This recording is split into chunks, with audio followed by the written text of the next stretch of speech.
that you know, part 5 weeks, part 3 is 5 weeks. So and there's $11.25 per book. So I would recommend that we would do part 2 and 3 in January together because it's all part 2 and 3 is 5 weeks. 5 weeks each. So it's 10 weeks total. Yeah. And that would be good. We can, count, when do you want to end? We'll count back 10 weeks and we'll add a week for spring break. Does anybody here do spring break? Yes. If you have that. So then to have that off or whatever that week is, I don't know what that is right now. Well, we've got Easter. And Easter and, Things so, come up. there's a couple of things that are going to be coming up, but, we're getting ready to get to the end, right, of King Solomon. Yes. And then Rehoboam and Jeroboam. So, was there anything that you looked at in this study that surprised you? This week? This lesson 6. Anything that was like, huh? I've always wondered what it was that Solomon did so terrible, and now I understand. Yeah. Were you kind of shocked? I didn't know that Sheba came from such a great distance away either. Yeah. Yeah. Did you look at the map? Yeah, they said it was probably about 1,500 miles Yeah. that she came. Unbelievable. Yeah. And that for a queen to travel that much, Would be pretty unusual. right? I would think so. Yeah. And you think about the time she was away from her land, she kept calling my land. Right. Uh, And she was the ruler of the land. yeah. I looked up some of that. Did you? Yeah, she was the ruler. Yeah, so it's really interesting because I had to really think about when she said she came to test him with difficult questions. What did you think that meant? I wasn't sure. I didn't, because both chapters that we read, both Well, Kings and Chronicles. I thought it was because of his reputation and the God that he served, that she had questions that were serious, but it doesn't say that she, Ask those questions. well, that she became Saved. saved, yeah. She did. Well, I think too, his reputation was for his wisdom. Right. And I think she was seeing, let's see how wise you are. Exactly. Yeah, so I looked that up and it said that in Eastern culture, they would come and test rulers with wisdom debates. So the queen's visit would be a typical challenge. In other words, she was giving a very typical Eastern Okay. culture kind of testing. Is he really as wise as he says he is? And I don't think he said he was wise. I think it was other people would say Right. he was wise. right, He knew he was. he knew he was wise though. Yeah. That's and what he asked God for. That's what he asked God for. God gave him that wisdom, and he knew that because there were all these incredible things that were happening. And so I thought that was really interesting, and it kind of sets the tone for the rest of what we're studying, if you think about it, Yep. because it's showing his how his heart has changed. And there was a couple of things in here that I was like, wow, that's interesting to me. So I mean, when it said God came to him twice, not just once, but twice, and told him, don't let your heart be turned. right. And even though he was as wise as he was, he Yeah. still allowed it. And he said that in Chronicles really before there had been any real evidence that Solomon had turned. That was before. See, I thought that was really interesting because God knew he was going to turn, and he's telling him. It's a very hard thing for people to understand how, if God knows this. I have this one particular inmate who really struggles with that. And she's like, if he knows, then why does he let it happen? And I said, well, it's because he does it for our good, but he also does it because he wants us to choose him. He's giving us a free will opportunity to choose. If it was already preset and he was not going to do anything about it, then we would all be in hell. But the gift of Jesus is what gives us the ability to have a choice. But even back then they had a choice, right? He said that, isn't he, if you do this, then I'll do that, the if and then clause, the Old Testament clause.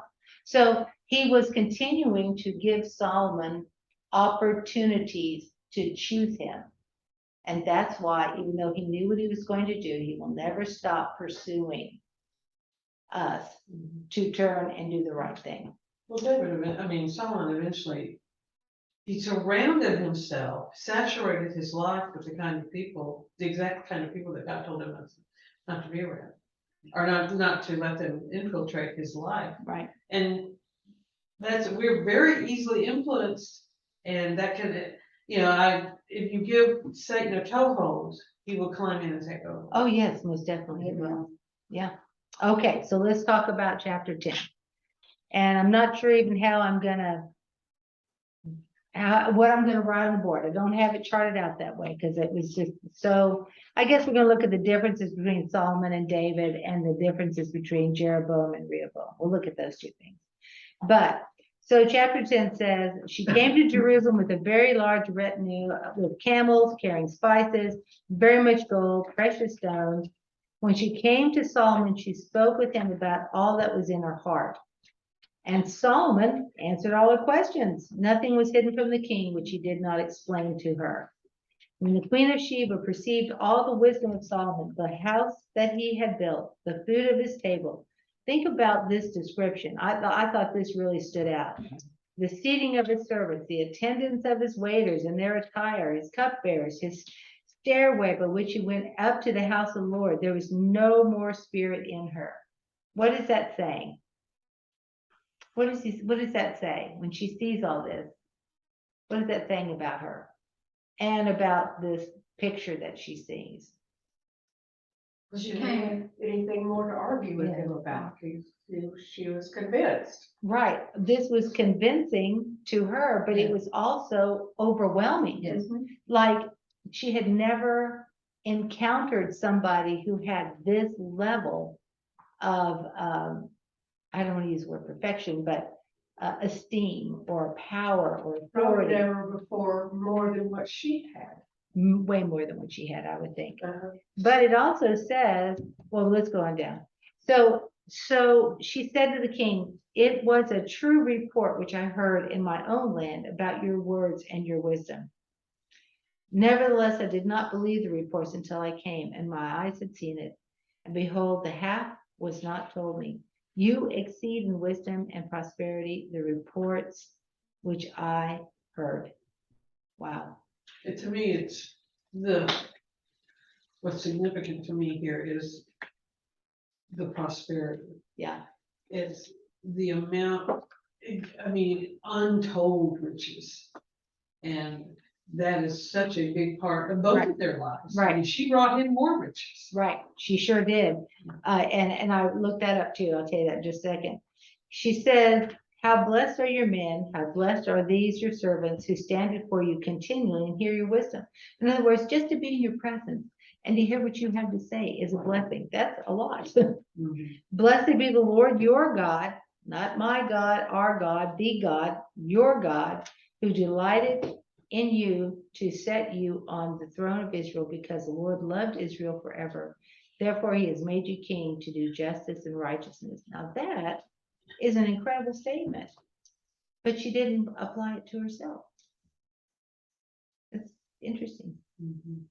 She gave the king 120 talents of gold and a very great amount of spices and precious stones. Never again did such abundance of spices come in as that which the queen of Sheba gave King Solomon. And I looked that up, and it says that she actually gave him 9,000 pounds of gold. That's what that is. I was gonna look that up, and I didn't get into it. 9,000 pounds of gold. That gold spices. Well, it's just the gold. 20 pounds of gold is 9,000 pounds of Yeah. gold. Yeah. 120 There talents. must have been more gold in the world. Oh, 120, yeah, 120. I'm thinking, where'd they find all that? Yeah, well, gold was probably like, it didn't have to mine as deeply to get it, apparently. Yeah, there was some stuff about that I looked at. So 9,000, you said? 9,000 Wow. pounds of gold, right? Mhm. So also the ships of Hiram, which brought gold from Ophir, brought in from Ophir a very great number of algum trees and precious stones. Now, that's a really interesting statement. The king made of the algum trees supports for the house of the Lord and for the king's house, also lyres and harps for the singers. Such algum trees have not come in again, nor have they been seen to this day. So algum trees are used to make instruments and ornate pillars. Apparently it's a soft enough wood to carve and do I've really never heard of thin. almond trees. Yeah, Me it, too. Well, that has to do with Apparently friendship. they're extinct, yeah. yeah, they don't exist. Burn them all away. So this verse 13 is, it's in your notes, when you get them, it's a very interesting, I had to really think about that. Verse 13 says, King Solomon gave to the Queen of Sheba all her desire, which she requested, besides what he gave her according to his royal bounty. Then she turned and went to her own land together with her servants. Now, in your notes, you're gonna get a chart of the genealogy chart of the lineage from David's father down through Solomon. Okay, now I looked at several different ones of those, and one of them included what I'm going to tell you. I did not print that one because it can't be proven. Okay, but it says there is a tradition that when the Queen of Sheba left, she had one last present from Solomon, and that was that she was pregnant. I read something about that was a possibility. I looked up some stuff on Solomon. Okay, so until 1974, Ethiopia had been ruled by several thousand years by a monarchy that claimed to be descended from King Solomon. They claimed that when the Queen of Sheba came home from Jerusalem after visiting Solomon, she was pregnant, and they claimed that she was their queen. Ethiopia remained a monarchy until 1974 and was ruled for most of the 20th century by Emperor Haile Selassie. Selassie, there you go, Yeah. thank you. His name means mighty of the Trinity. One of his numerous titles was Lion of Judah. In 1974, he was overthrown by communists. In 1991, the communists were overthrown and the country is now a republic. Isn't that it? I think it's interesting. I read that part Yeah, about the the, Ethiopia where supposedly the Ark of the Covenant was hidden, one of those theories that they had this temple there. that- Yeah, yes. Yeah, that's in Ethiopia too, and Yeah. it's a Jewish temple in Ethiopia. yeah. Well, there are Jewish temples all over the Middle East down there. Yeah. There's some in Egypt. There's some in Ethiopia. They're around. And there's later. Okay, I read a book that I really highly recommend. It's called. It's comparing Muhammad and Jesus, written by a Muslim who became a Christian. And I actually heard him speak live. And so, because one of the reasons I read that book is I wanted to know what happened in history between 100 AD and 600 AD, what was going on in that 500 years. And so he was a historian, a Muslim historian, and so he was filling in all the gaps of all this kind of stuff, and that type of thing was happening. There were temples and Jewish communities all over that were settling and living amongst the Arabs, and the only reason that they hated, although there's always been contention, they were able to get along because there wasn't a defined land. You know what I mean? The Israel had some control, but not a lot of control. They were being dominated by Rome, blah, blah, blah, all that. But the reason that they were hated was because Muhammad, there was a battle, and 2 Jewish communities fought with 3 Arab communities to try to defeat Muhammad. And so as a result of that, Muhammad in his Torah, I mean not his Torah, his Quran wrote specifically that the Jews were dogs and blah, blah, blah, and all this kind of stuff as a result of that, in punishment of them. and executed all those people. So So he's a bad loser. he's a bad loser. So, but he won. But unfortunately he won. Yeah. What's the name of the book you said you recommend? It's written by Dr. Mark Gabriel, and it's Jesus and Muhammad. But if you look up Dr. Mark Gabriel, he's written at least 5 books. It's a very good book. I really recommend that book. It's very easy to read. It'll give you really good insights. I also read a book of his, Understanding the Mind of a Terrorist. That was an excellent book. That was really good. Anyway, okay, so 14 through 23 are talking about the wealth, okay? And so we see that the weight of the gold which came into Solomon in 1 year was 666 talents of gold. That is 25 tons of gold, okay? And of course, 666. That's an interesting little Notice number. that. How much gold was it? It was 25 tons. 25 times. 25 tons. So So he made, remembering that Solomon asked for wisdom, and God said, because you asked for wisdom, I will also give you wealth. that's right. That's right. So all the stuff is coming in. Yeah, it's all coming in, and Solomon is going to see this as what? Affirmation that he's on the right track. But there's something about this that I'm sorry, anybody who's got 700 wives is not on the right track. yeah, but he's getting 9 tons, 25 tons. So how does that apply to what we tend to do with when we look at our Look at our wallet. walk? Oh. Well, I look at my wallet, I and know, I there's look 25 at tons of gold in there. Back to the Old Testament, where if you're doing well, you're being blessed by God. If you're doing poorly, you must have done something must have done wrong. Your mother sinned, you sinned, somebody sinned. Well, that's what, when Jesus, remember the blind man and the disciples asked Jesus, why is this man blind? Was it his sin or his mother's sin? Yeah. It's just not anybody's sin. Yeah. It's this way so we can pray, right? So yeah, there's this idea of if I was Solomon and I've got this incredible, I mean, even the Queen of Sheba, she was a powerful person. She comes 1,500 miles to see him, and she's like overwhelmed and says, please let me have a child with you, because that's the only way I can feel redeemed. That's basically what she's saying, right? Because she wants to have something of Solomon in her life. That's the, that's what the inclination of that is. But then we're looking at all this stuff and seeing an incredible blessing coming upon him. And if I was Solomon, I think I'm doing it right. I'm doing pretty good. I must be following the Lord. So, That's pride. well, of course it is. But the thing is, how are we deceived? If we If we're start, doing, if everything's going great, we must be being blessed. exactly, things must be okay. God didn't really see that thing I did. It's not that big a deal. Nothing bad's happening to me. Something came across to Yeah. me that I don't understand it, but I want to be comfortably uncomfortable. Yeah. Yeah, it's a good way to be.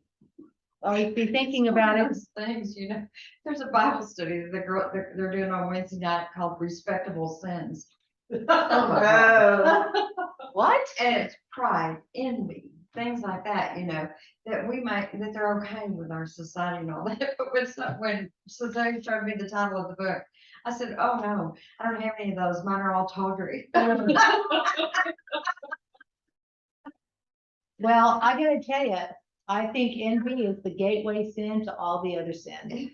Because you don't have envy until something happens. I'm gonna close this door because Penny hears us and she's Yeah. barking and. She wants to come, she can't come back. Don't bother anybody. So the gateway sin of envy is because you can truly say, like right now, do I have envy? No, I don't have any envy. Until somebody walks in with a spectacular guitar that I wish I had. Everybody do that. Oh, the guitar, yeah. You know what I'm saying? Or whatever it might be. Somebody's got thinner than me. Oh my gosh, I really wish I. You see what I'm saying? It's like there are all these little sins that creep up into our life. We don't recognize that we have them until we are confronted with something that we cannot resolve. Just like Elizabeth Bruton's hair. Oh my gosh. Yeah. So, She's got so Okay. much hair. so let's get, as I am, this lesson, this could be 2 hours. I mean, it's just so good. So then we see, that he does, the kings had set at sea the ships of Tarshish with the ships of Hiram. Once every 3 years, the ships of Tarshish came bringing gold and silver and ivory and apes and peacocks. That's interesting. Yes. That So, was interesting, apes. I was gonna ask if you had any insight into what the apes and the peacocks, well, not peacocks. I think he had a zoo. Oh, the peacocks, That is now good. they I spread think their so. tail, they're very, They're But very. isn't it kind of a royal Yeah, thing? It's a Something royal about thing. peacocks, but I don't know about it. But a yeah, I just don't know. It's what the, representing our ancestors maybe? it's funny. not mine. Okay, so all the earth was seeking, this is important, I highlighted this. All the earth was seeking the presence of Solomon to hear his wisdom, which God had put in his heart. That's what I was impressed, I know impressed maybe the wrong word, but I was, made me think of, everybody wanted to be around him. Everybody Yeah. heard about him and wanted to be around him, and they wanted to give him more. Right. And here's the key to that verse that I thought was really interesting. What comes first, wisdom or riches? In that verse, Riches. riches came first. Yeah. This is the first time that Solomon is stating he became greater than all the kings of earth in riches and wisdom. Riches were a big part of it. It's the first time it comes that way in the verse. Riches, they're easier to see. Exactly. And But we know him more for his wisdom. well, and why is that? I mean, he's got really, he Well, he wrote, was what Why God is wants he us known to for do. his wisdom? Well, the Because we wisdom, were told that that's what he asked for, and God gave it to him. Yeah, I and he think that's, had, what else did he write besides, Proverbs and Ecclesiastes? oh, that's right, I didn't read that. The what? Ecclesiastes. Oh, yeah. So, and Song of Solomon. Yeah. So I think that's kind of interesting, because did he have a presence of God? I don't know if he's in heaven or not. I really don't know. I have no idea. When I read this, I'm thinking, Well, no. but we will That's know. up- But nevertheless, Yeah. God is the one who put the Bible together, and those books are in there to gain wisdom. And I think Ecclesiastes was written when he was very old. And what is that whole book about? Regret, sorrow, wish I'd done it differently, don't be stupid. but the second part of that verse that you're looking at was, it tells you where his wisdom and things came from. God had put Right. it in his heart. Right, And that's what we really need to remember, even though he, as a human and physical body, was corrupted, what was in his heart was what God put in there. So the Right. wisdom came from God, Well, no matter what. that's right. But what is the problem with men? They tend to think, I did it. Yeah. I did. Right. Right. But I mean, the writer of this, who I think is Nathan at this point, Nathan is writing this, is pointing out God, who God is and what God has done. And then we see, as I'm just gonna move on, it says, they brought every man his gift, every man is bringing gifts, all kinds of garments and gold and animals and so on and so forth. And then it talks about in 26 through 29, what do we see? His accumulation of Yeah, all the stuff that God said, All the numbers. right. And we see, of course, where does he import the horses? For me. From Egypt. And, I mean, what was the deal about silver? It wasn't as valuable. as Well, it gold. was, there was so much gold that, you know, silver is like nothing, Common stones. as common stones. And they exported, it says in verse 29, and a chariot was imported from Egypt for 600 shekels of silver and a horse for 150. And by the same means, they exported them all to the kings of the Hittites and the kings of the Arameans. So there, he's got a commerce going, got a Not only trade. that, he's also providing them tools for war. It's Chariots amazing. and horses. Yeah, that's dumb.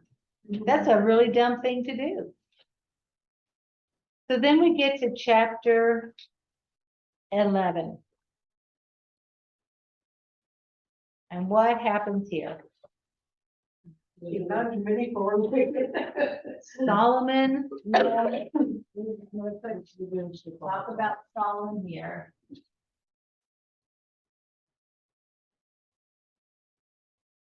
Well, not only did he tell him he would give him wisdom, he also told him this will happen if you don't. And that's what we see starting to happen.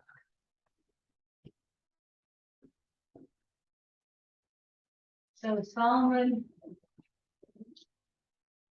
rich, he's the richest man In the world. on earth. Yeah. He loved many foreign women. Many is kind of an understatement. It is an understatement. And he lists off who they are, the daughter of Pharaoh, and you know, this really clears up that relationship with Pharaoh's daughter, doesn't it? Kind of tells us that he had a relationship with her. Mhm. Moabite, Ammonite, Edomite, Sidonian, and Hittite. And from the nations concerning which the Lord had said to the sons of Israel, do not associate with them, for they will turn your heart away after their gods. And Solomon held fast to these and left. So he knew what? He knew the danger. Yeah.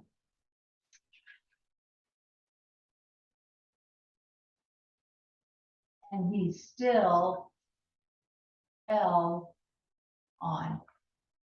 He held on. He didn't reject her. And he had an opportunity.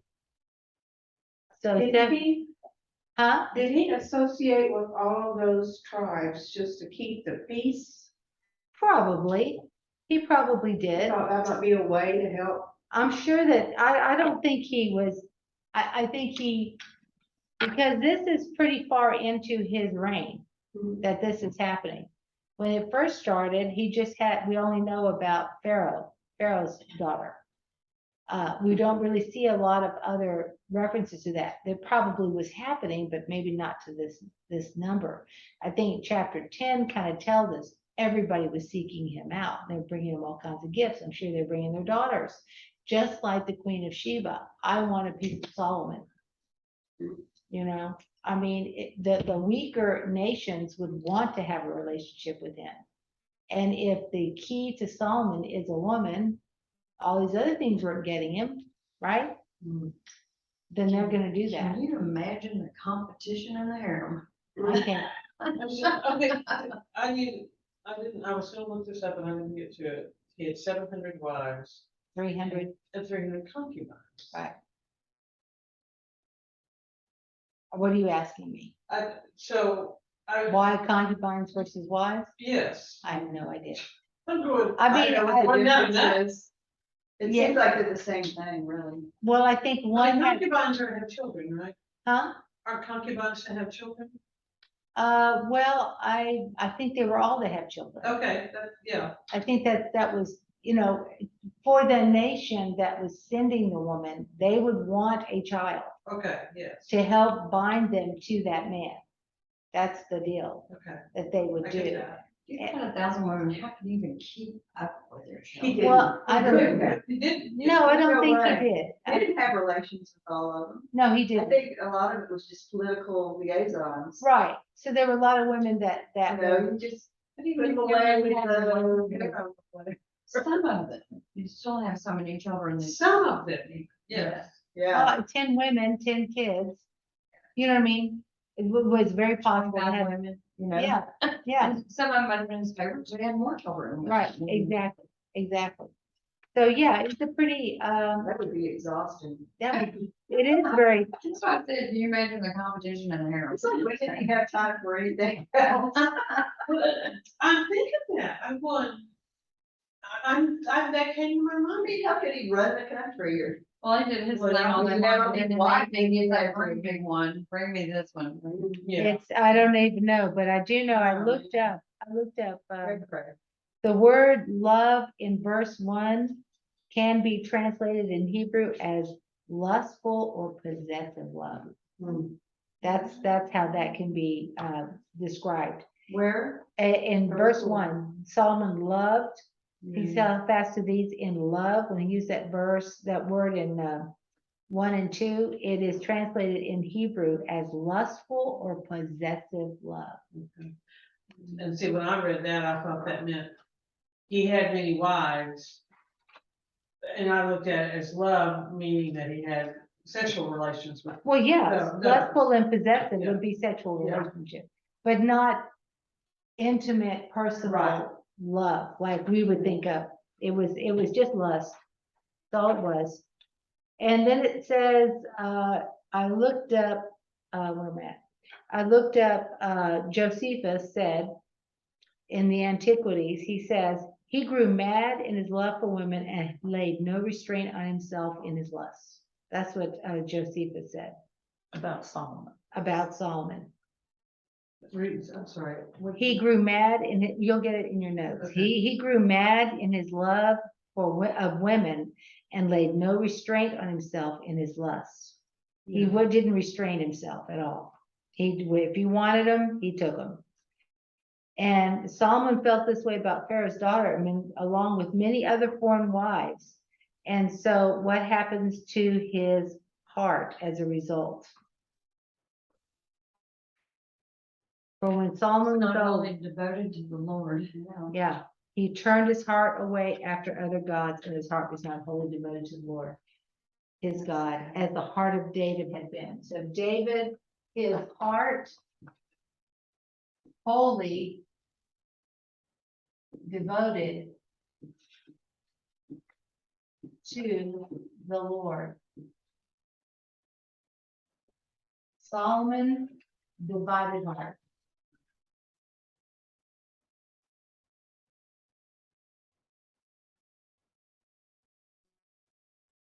It's a terrible statement. And you know, the thing is, David, he did sin against God, but his heart never turned away from the Lord. And I think that is amazing. I think that's why it stands out, 10:23, riches than wisdom. When Solomon prayed to the Lord, he asked for wisdom, but fell because he became rich. That's basically it. He could do whatever he wanted to do. Well, thing was that he never did ask for the riches. I know, I was but, kinda but what, frustrated. but. Why would God give him something that he knew would turn his heart? Or would just What is it that being, he's giving Solomon the option to do? Was David rich? No, David was rich. Could David have? Look, David wasn't the powerhouse that Solomon was, but one time David stood on the roof of his house and saw that woman and took her and killed her husband. Yes. So, but the difference is that when Nathan came to him, what did he do? He repented. Did Solomon do? We're gonna see it. We're gonna see as we get through this chapter, what Solomon did as a result. Because God is telling him, I'm gonna punish you for this. says the Lord got angry. The Lord got angry. So Solomon began to love women more than God. And we, 1 John 2:15 and 16. We quote that one a lot. I can't remember if it's in your homework or not, because it's been 2 weeks, okay. But 1 John says, the lust of the flesh, the lust of the eye, and the boastful pride of life. He was lust of flesh, the eye, and he had pride. Now, you could say that about David, right? Yes, He did, but what did David tell Solomon before he died? 1 Kings 2, 2-4. He says, be strong and show yourself to be a man. Keep the charge of the Lord your God to walk in his ways and keep his statutes, his commands, his ordinances, his testimonies, according to the law of Moses, that you may succeed, and the Lord may carry out the promise he made to me concerning my sons. The result is, you shall not lack a man on the throne of Israel. If he obeyed, then God was going to bless him, and he was not going to lack a man on the throne. What does he do instead? He'll make a list of them. Ashereth,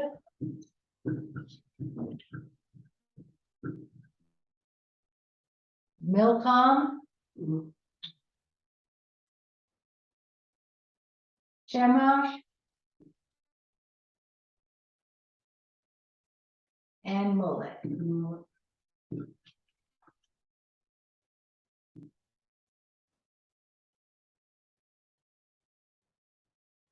Ashereth means star. It's a principal female deity of the Phoenicians. They worship that the Phoenicians worshipped in war and fertility. One of the original sex goddesses is the original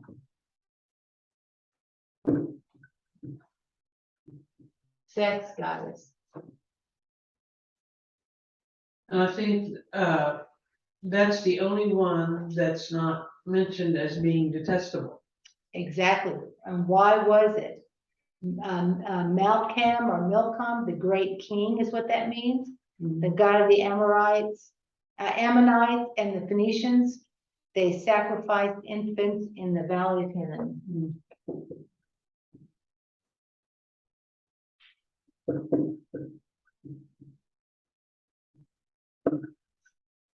And then Chemosh, subduer, is what that means.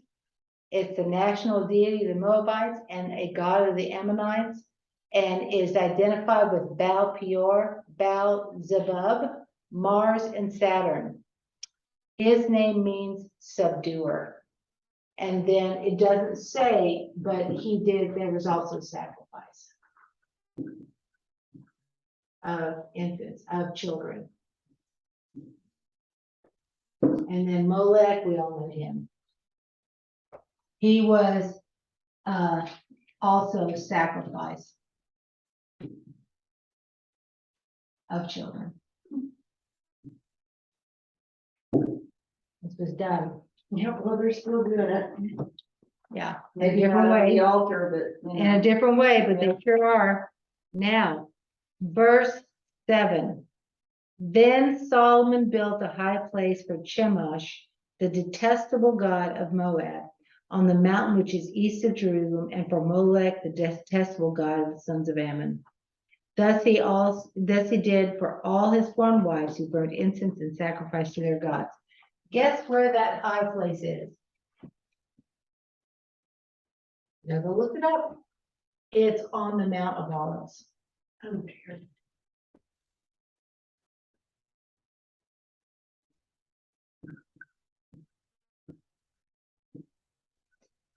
What is it across from? It is right across the valley from the temple. From the temple. This is where Jesus is gonna be. So here's the mountain. Here's the house of God here. Here's the altar of incense here across from each other.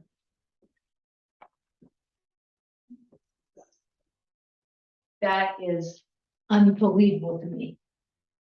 That he did that, but he did. Especially when he wouldn't even allow Pharaoh's daughter in the area. In the beginning. But think about what this is saying. He built. How many years did he spend building? 7 years to build this $2 billion temple. Right? Wholly devoted to the Lord. And then in just a short period of time, not a long period of time. 20 years have gone by now, maybe 25. He built an altar of sacrifice right across from the temple. Wow. That's pretty sobering. I think that's really sobering. So, what did the Lord say? In verse 9. He was angry with Solomon. Okay, so I'll just draw a line here.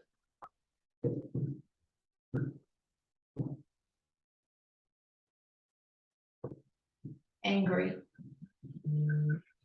It was bad enough that he did this, but to do it like that.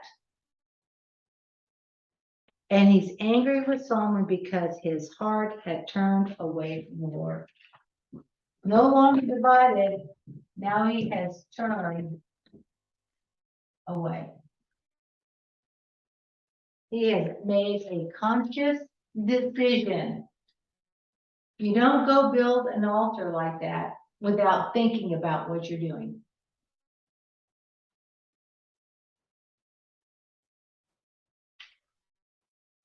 What does God want from his leaders?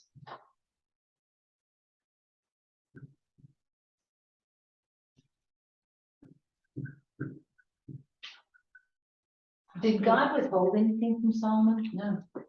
He gave him even above what he asked for, what Solomon asked for.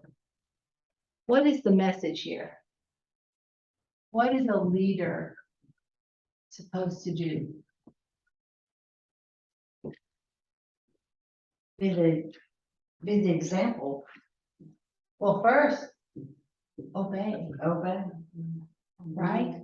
Devotion, obedience and devotion. Devotion. Example.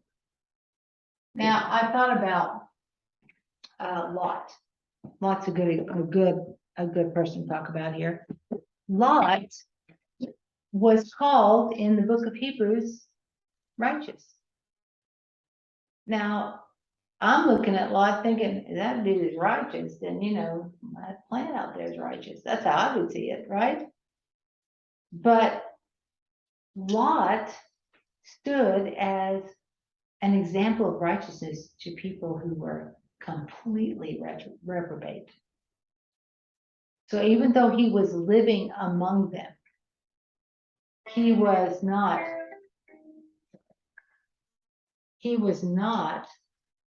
considered unrighteous by God. Now, why? I just want you to think about this. Think about what that says about God and us. He looks at our heart, Looks at our heart and not where we're living in. not where we're living. If Solomon had stayed wholly devoted to the Lord, the first thing he would not have done was to have relationships with any of those women. Right? Did he ever have a wife, like a real wife that he? The Pharaoh's daughter was his wife. The first one. She couldn't be the queen because it'd be against their law to do that. But she was the first wife. Well, I always think of Bathsheba being, I thought The he was queen, devoted to her. well, that's his mother. I mean, he would be devoted. This is Bathsheba was his mother. I'm thinking of David. this is the chart that you guys are gonna get. Let me see if I can look here and see. It says that he married a woman named Naamah, M-A-H. Married Naamah.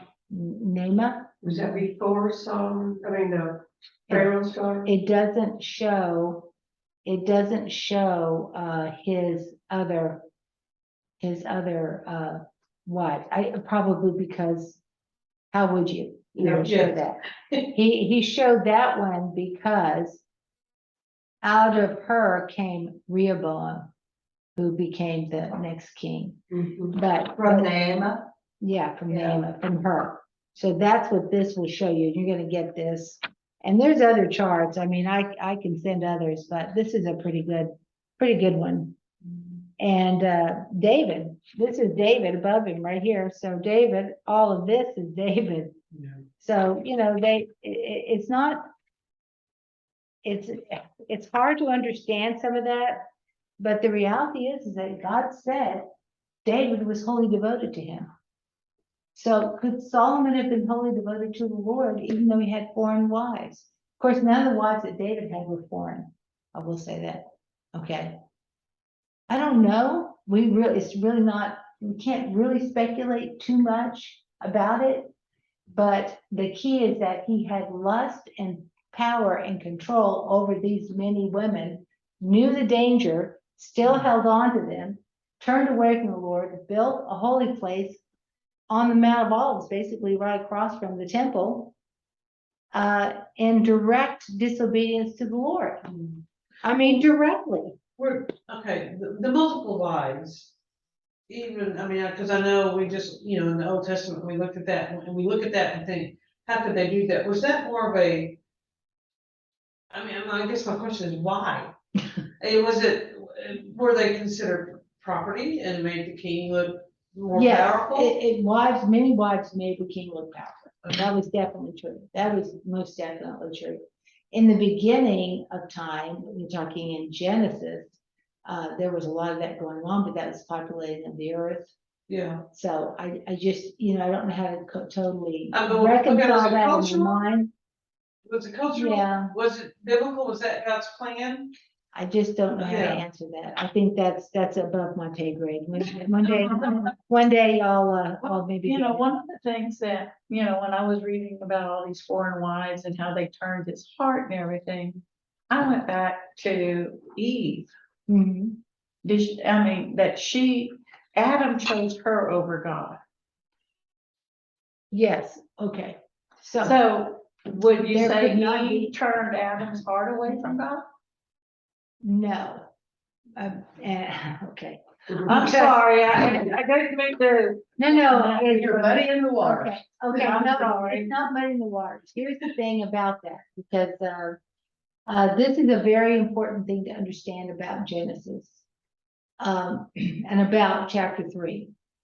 The first question that you need to ask yourself is, why did Satan tempt Eve instead of Adam? Why was she the one he chose to tempt? Now, a lot of people will say, oh, it's because she didn't directly hear the quote from God. God told Adam and didn't tell her, so she didn't really know. But you see, what she said was good for the eye, good for the stomach, able to make one wise. The less of the eye, the less of the flesh, the boastful pride of life. That's what we're talking about. So when Satan tempted her, Adam was there because she turned and said, look, I didn't die. Okay. And so he ate the fruit also. She didn't turn him from God. Satan turned him because he did not understand death. What death had he seen? None. How would he understand that? It says, in the day that you eat of it, you will die. What's that? What is that? And so when she didn't die, he ate, okay? Because that was the same temptation. That is the temptation. That's the root of all temptation. Less of the flesh, less of the eye, boastful pride of life. What did it cause? What did that situation cause? Originals. Well, no, yes, but what it caused was, it says the things that happened to her, pain in childbirth, and her desire would be for her husband. When you translate that out, it means she wanted to rule her husband. So what happens? Does Satan know what is the picture of the family? The husband is to the wife as Christ is to the church, Ephesians 6. It says that they are to become one flesh. So Satan picked Eve, not because he thought Eve would tempt Adam, but because he was destroying the foundation of family. Gotcha. Okay. She's doing People even have better been than doing that that. for thousands of years. So because when you think about that, think about what's actually happening there. What's going on here? How is the foundation of Israel being destroyed? Mhm. Right? Less of the flesh, less of the eye, boastful pride of life. The origins of sin are found in that statement. She thought God was holding out on her and didn't understand that she was already like him. Right? And this is exactly the same thing that's happening. It's hard sometimes to see that, right? But he wants obedience. God wants obedience and a dedicated heart. Deuteronomy 8:18 tells us that the Lord gives us power to make wealth. He says we can make wealth. There's nothing wrong with him making wealth. But what does Mark say? The worries of the world, the deceitfulness of riches, the desire for other things choke out the word. And then Matthew 6, store in treasures in heaven where that treasure is, there your heart is also. So the treasures of Solomon, that's what his heart, Solomon's heart held the treasure of flesh. That's the only way to put it. Fleshly desires, fleshly motives, fleshly ideas. We cannot love money. We can't. You can't have two masters. Can't have two masters. The kings were not to build horses and armies and wealth. Why? Because we talked about this a little bit, the last lesson, lesson 5. Why were the kings not to do that? Need to just trust God to do it. for 'em. Bingo, that's it. If you trust me, if you obey me, if you do not divide your heart, I'm going to take care of you. And why, and this is going to answer your question about why did God give him all that? Because he was rewarding Solomon for his heart towards him. So does God reward us with blessing when we trust him? Yes. Absolutely, he does. What's the ultimate reward for us? Heaven, Heaven, where our treasures laid. heaven. Heaven. So it's not in all this stuff. That's the thing we got to recognize. So the Lord was angry. God had already appeared to him twice and commanded him that he should not go after other gods, but he did not observe the Lord's commandments. He did not observe it. So the Lord said, because you've done this, you've not kept my covenant and my statutes. I'm gonna run out of time. My covenants and my statutes, what I've commanded you, I will surely tear the kingdom from you and will give it to your servant. So God said, you have lost Solomon the kingdom. And this is a really important thing. I kind of wish that this lesson had been divided up more because it was so hard almost impossible to do this. I'm going to tear the kingdom from you and give it to your servant, not your son. I will not do it in your days. I will tear it out because of the hand of your son, because of what he's going to do. I'm going to give one tribe to your son for the sake of David and Jerusalem. Now, this is a very important thing.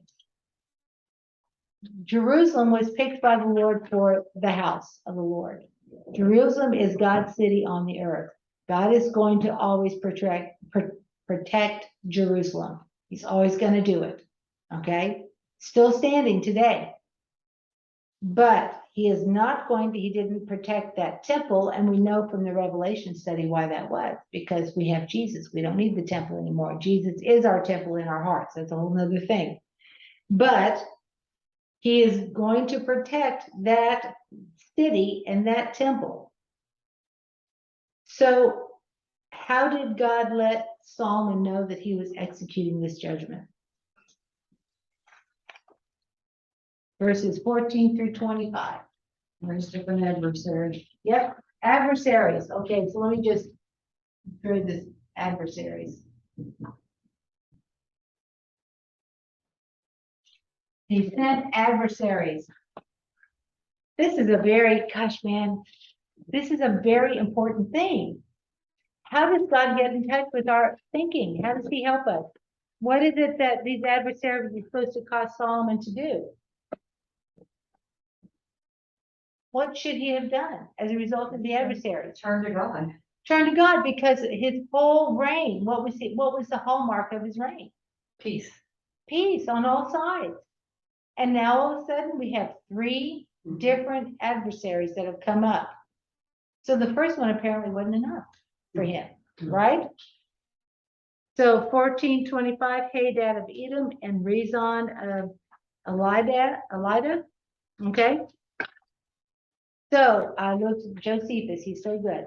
Hadad, by Pharaoh's permission, came to Edom, and when he was not able to make the people forsake Solomon, for it was kept under many garrisons, and an innovation was not to be made for safety. I don't quite understand what he's saying. He removed thence and came into Syria, and there he lighted upon Rezon, who had run away and became a robber in that country. They became friends. These two guys became friends, and they were robbing and attacking the people on the edges of the border of Israel. That's what they were doing. They're making Solomon's life a misery because of it. So Hadad and Rezon were buddies, okay, and they were fighting together against Solomon.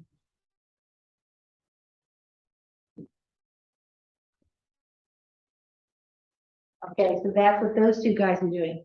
Then what happens after that? 26 through 40. Chapter 11. Jeroboam, the son of Nebat, an Ephraimite of Zeradah, Solomon's servant, whose mother's name was Zeruiah, a widow, also rebelled against the king. Now, I just want you to know that this is a prequel of what's happened. In other words, he's saying they're giving the result of what he did before they tell the story about what happened, okay? So the reason that he rebelled against the king. So it's important, he rebelled against Solomon, okay? Rehoboam was Solomon's son, he was an idiot because he didn't pay attention to what God had said to him. But he rebelled because of what reason?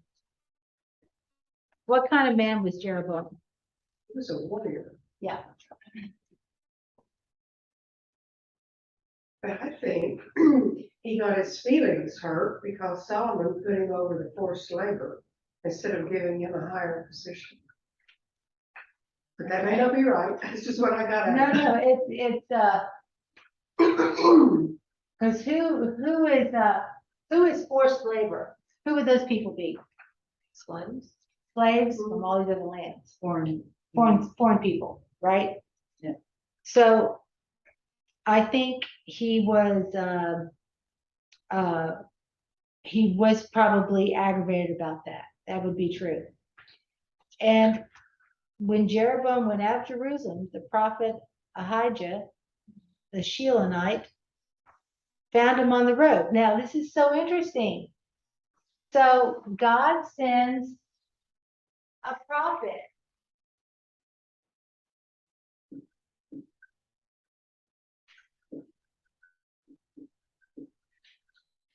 And the prophet made an offer. What was the offer? New cloak. Obey me. and I will establish you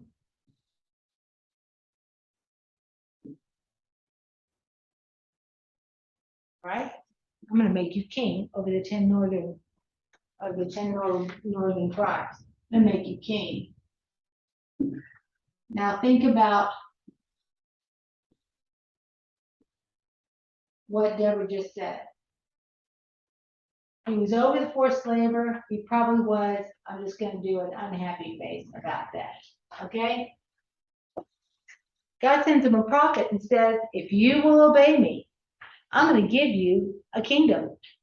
You just have to obey me to do that.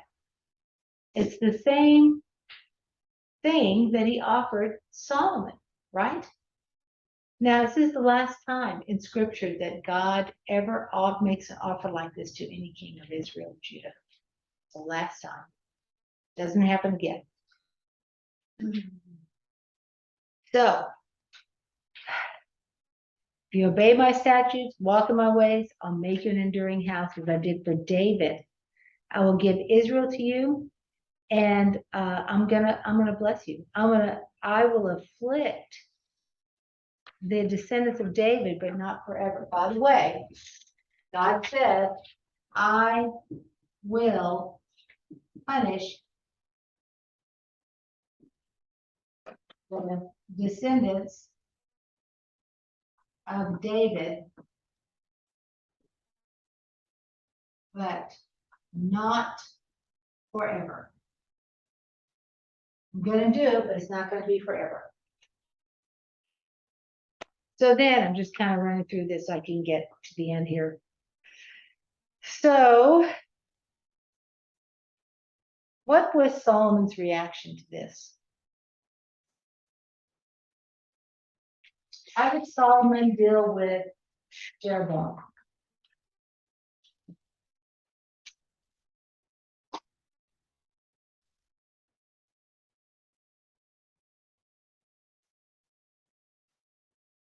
It doesn't say so, say in Kings 11. Verse he does in verse 40. Put him to Oh, death. you said put him to death. Now, here's the deal. What's going on here?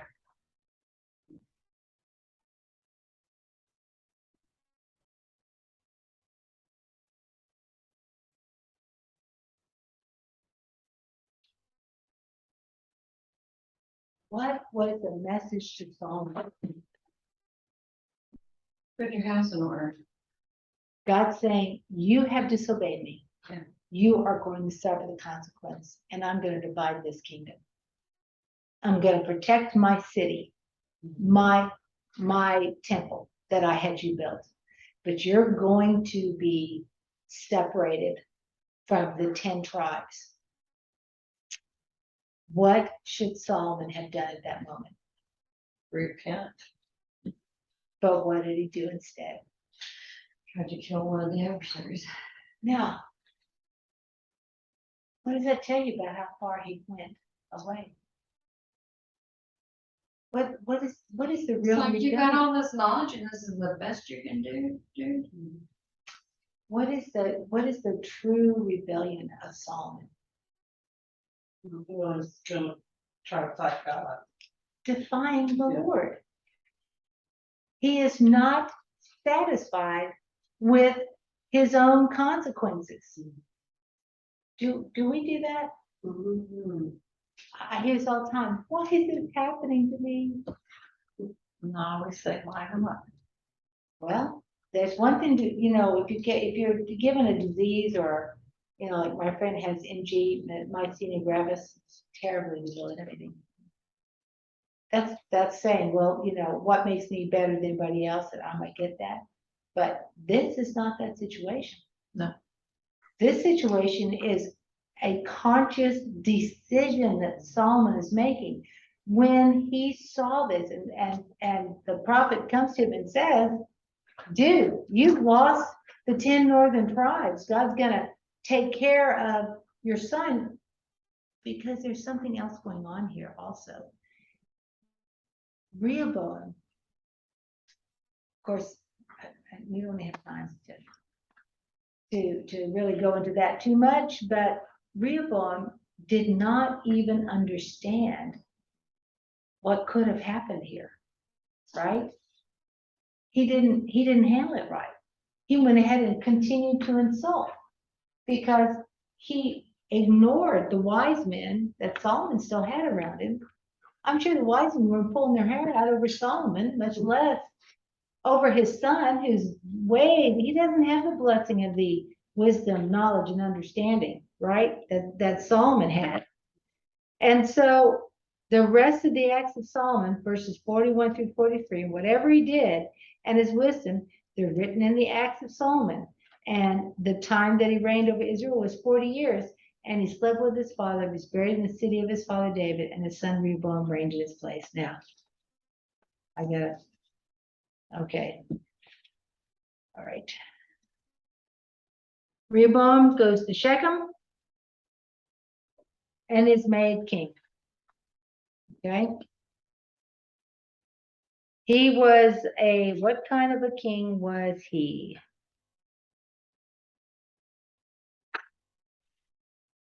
Not very bright. Foolish. He ignored the elders and he went to his contemporaries, right? Which you know how good of advice your contemporaries will give you, especially if you're young. Which tells me he was pretty arrogant. Yep, well, why wouldn't he be? He's got, he's riding on the coattails of his dad. So, Israel makes him king. Now, Jeroboam, he fled. He's living in Egypt, because he had to flee from Solomon, who's going to kill him. And they sent and called Rehoboam and Jeroboam, and all the assembly of Israel came and spoke to Rehoboam, saying, they're trying to get this worked out. Your father made our yoke hard. Now therefore lighten the hard service of your father and his heavy yoke, which he put on us, and we will serve you. So all of this is a test of his heart, every last bit of it. And that's a word to us. When we're when there's a confrontation or something going on, that's when we should take pause and say, okay, Lord, I need your wisdom. I need to make sure my heart is right. What am I doing here? What decision am I making? And do not react, knee-jerk react.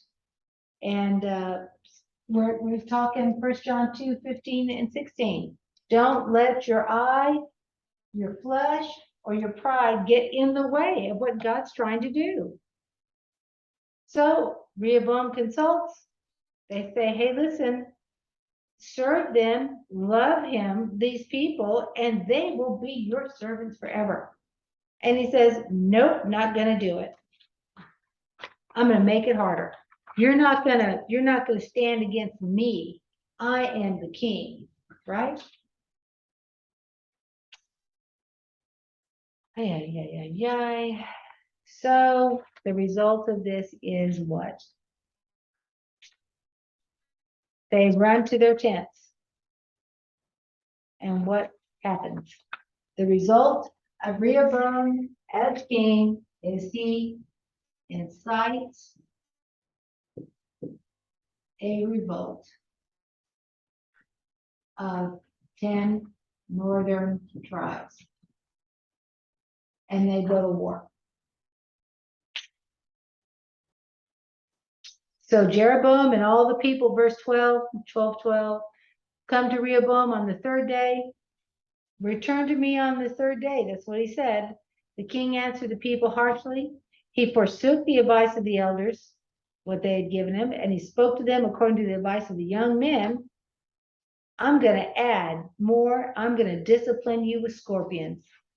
So the king did not listen to the people, and it was a turn of events from the Lord. Did God know that he was not going to listen? Mm-hmm. So the Lord set up a scenario. Solomon should have repented. That would have stopped it right there. Rehoboam did not learn from Solomon. That could have stopped it right there. And what is God doing? He's testing. He's putting up a situation for Rehoboam to make the right choice, and he does not. We don't have a portion with David. We're not going to be part of the inheritance of David. That's what they're saying in verse 16. So Rehoboam rules over Judah and Benjamin, right? And he's trying to get control over this revolt. And when they heard that verse 20, when all Israel heard that Jeroboam had returned, they sent and called him to the assembly and made him king over all Israel. None of the tribes of Judah followed the house of David. None but the tribes of Judah followed the house of David. So David, Judah follows, and of course, Benjamin follows. It's not listed, but they did. So Rehoboam comes to Jerusalem. He assembles all the house of Judah, the tribes of Benjamin, 180,000 men, and they're going to go fight.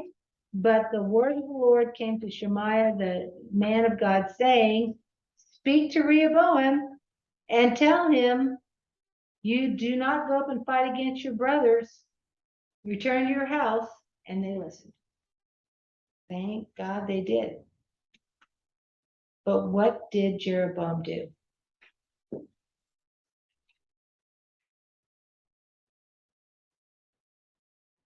He built a new religion. He was made the king.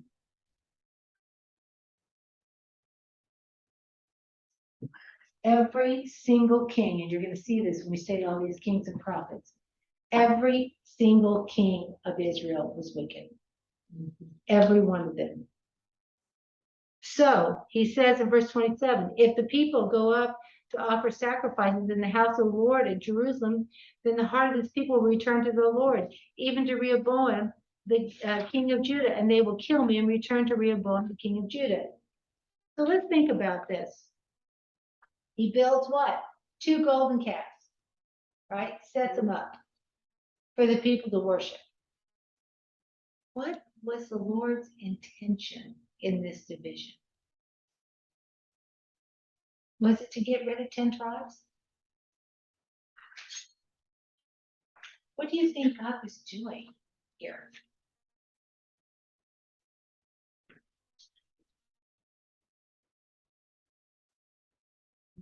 He wanted them to turn back to him, to worship him, and to reunite as a nation. If he was going to give Jeroboam a blessing, what was the expectation of Jeroboam? Would be to continue the feast. He set up a whole different feast system a month after the great feast. He did all these things. He did imitations of the new religion. He built imitation worship because he feared to lose the kingdom. Now, God has said David will not lack a man on the throne, right? Didn't he say that? Yes. Absolutely. So there's not going to be a lack of a king from that line of Judah on the throne up until the Babylonian captivity. But who came back after the Babylonian captivity to the land? Judah and Benjamin. Because they're not going to be lacking. That is going to stand irregardless. So one of 2 things is going to be true. Either Jeroboam didn't know any of this, or he is absolutely rebelling because he thinks he can stand against God. Why would he think he would be able to stand against God? What was his example? Solomon. Because he saw Solomon remain wealthy. even after he disobeyed. What's the problem here? Well, and Solomon's father David told him to remain true to God and follow his commands. Right. But Solomon did not feel Rehoboam. That's not a, Didn't come from the father. All he saw in his father was the lust of flesh and the pride. Mhm. How do we take this information and apply it in our minds? How do we understand it? And so I've got like, I don't know how to get this lesson down any smaller. It is just so much in it. Got a whole nother page. I'm just not even gonna do. They left and placed Jeroboam over them as their king. He built in Shechem and in the hill country. He built his house in Shechem in the hill country. That became his capital. He listened to his own heart and said the word of the Lord and decided to build his own religion. Made 2 golden calves, one in Dan, one in Bethel. Boy, those are 2 very important places in Jewish history. Made houses with priests from all the tribes so the people could worship God. Instituted a new feast on the 8th month rather than the 7th month, as the Lord commanded. Went himself to burn incense at this altar. And he did this because he's afraid that they would remember the Lord and return to the temple. So rather than obeying God, he made a religion to replace God. Jeremiah 17:9, the heart is deceitfully wicked, who can know it? I think that when we really look at what God was doing, he was using every means possible to get Solomon's attention. When Solomon chose to kill Jeroboam, right? Completely cut off any opportunity for there to be restoration. But then he goes to Jeroboam and says, I will bless you. Part of the blessing is you will be the reunification of the nation. That's really what he's trying to do. Because he doesn't want to divide them up. But that has to be done in order to get the attention of David's line of kings. Right? They have to deal with and face over and over again each king. Some of the kings were good, some of the kings were bad. And they became the ultimate adversary of Judah, became Israel. Their ultimate adversary Was themselves. was their own brothers. And to go from such a pinnacle of Solomon's rule to this in one man's lifetime, that's pretty staggering. I don't know, look what's happened in less than 2 years. I wasn't gonna go there, but yes. There's more notes in there.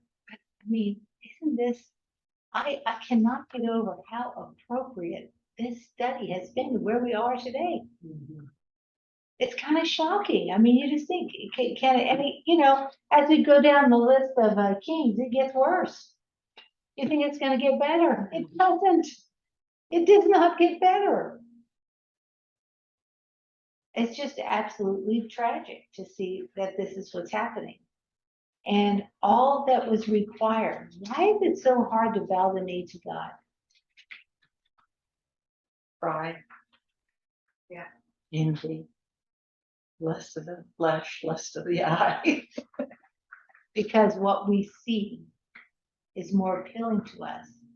And we don't know what the outcome is, but then do we know the outcome Yes. of obedience? What's heaven like? We don't know. I mean, that's why people struggle so much about this Christian thing. You don't know what's going to happen to you when you die. Well, I know what's going to happen to you when you die. I may not know what heaven looks like, but I sure don't want to find out what hell looks like. With all this stuff about relative truth. Well, that might be true for you, but it's not true for me.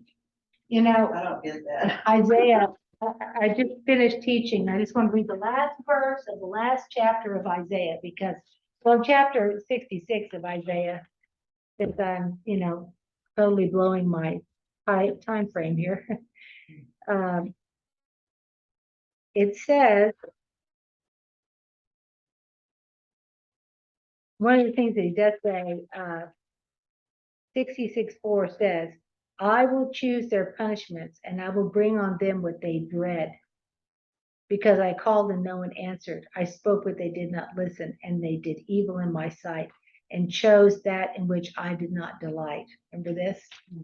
The very last verse says, then they shall go forth and look on the corpses of the men who have transgressed against me, for their worm shall not die, and their fire shall not be quenched, and they shall be an abhorrence to all mankind. The thing about, when I was talking about this, I just finished this last week at the prison. I said, the one thing that people do not realize about hell is that God is going to give them what they are the most afraid of as part of their hell experience, number one. Number two, when we go to heaven, we get a new body. When they go to hell, they get to keep this body, and it rots forever. The worm does not die, the fire is not quenched, and they are where they most do not want to be for eternity. It's Pretty horrible. It's horrible. We It's a have to Scary thought when you think of forever. forever. We have to, and that's the thing about this. He said it's not going to be forever. I'm not going to punish the house of David forever. And that's because God has made a covenant promise. He has made a covenant promise to us. He has promised us that he will save us. He will deliver us. He will meet us. He will make us his children in heaven for eternity. We're going to have incredible opportunities to serve him face to face for all eternity. And we get hung up and bogged down by the things that we see. It is easy to do. I fall prey to it. We all do. Every one of us do. But the thing that is encouraging to me about this story is that God knows our hearts. And even if we're screwing up and on the wrong track, he will always do whatever it takes, even the division of families. We think about how families are divided. Is God trying to say something to us there and we're just not paying attention? Even that. He uses all those things. We just have to start thinking about these truths in this way. It helps us to understand better what he's saying. So anyway, I have to be at the prison. I've got to finish. So let's pray.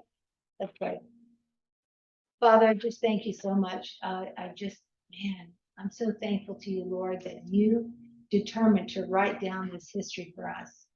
These are real people. These are practical truths. These are things that we see and understand. And we have fights in our own families.